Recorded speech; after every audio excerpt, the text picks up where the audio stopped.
Hey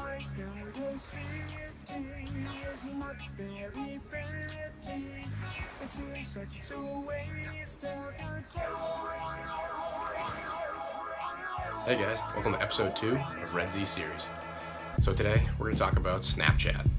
And there's been a few changes to Snapchat, a few big changes that the average user might not notice, but advertisers are definitely going to notice because it could fundamentally change the way they do advertising on the platform. So really the two big changes, they come to Discover and Snapchat Stories. So Discover, the way it used to be was it would be above all of your friends' stories in your Snapchat feed. So the first thing you would see is you'd see all the updates from MTV, you'd see all the updates from ESPN, you'd see everything the Kardashians were up to lately. So the way Snapchat has changed that recently though is they moved that down. So before it was above all your friends' stories, now it's all the way below. So this is a huge deal to advertisers because before it's something that was attractive, it was prominent, it was something that was right there in your face. Now it's something you have to scroll down a little bit to find, something you have to scroll down. It's gonna take a couple seconds, and that's everything in digital advertising.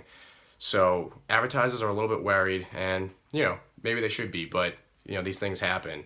Remember when on Facebook everyone freaked out when Facebook canned organic reach, and that was terrible. But what happened next? They came out with the best advertising platform we've seen maybe ever, and with promoted posts, the biggest marketing arbitrage we've seen in probably 20 years. It's the biggest, best thing ever, and over time, people killed that. Promoted posts were just getting hammered on that front. And what happened after that? They rolled out new things. Promoted posts went away. Facebook video came out. Facebook video still to this day, 2-3 cents cost per view you're seeing. So it's really just a matter of capitalizing on what's popular, what's new, what's underpriced, what can you take advantage of the most. So yes, Discover's moved down. It's a little bit lower, but it's something that advertisers are going to have to deal with. But on that same front, Snapchat's not just going to kill one of the biggest things that they have going for them, one of the most popular ad platforms. The way they're making money now, it'd be stupid to just bury that. Sure, does it make user experience a little bit better that you don't have to necessarily watch all the stories? Maybe. But one of the things that they changed, one of the other updates, is the stories themselves. Rather than watch all your stories back to back, what they've done is they made a change where it's now called Snap Playlist.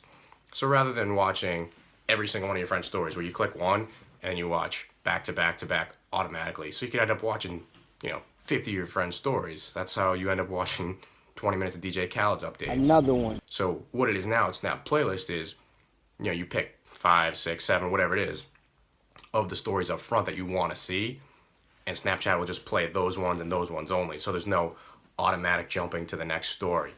So what this does, people are saying this may open up some advertising platforms in the future where, instead of having automatic things here and there, it's very specific. There's 5 things, it's that channel, it's that playlist. So really what Snapchat's done is they've opened up a whole new avenue of ways they can advertise with commercial breaks in between people's stories. If Snapchat can identify what your interests are, whose stories of what friends you're watching, what kinds of things you like to watch, that's such valuable data that they can sell back to advertisers and charge even more. And they've just opened up an even more valuable area of commercials. Why spend $100,000 on a commercial that people might not even watch on TV?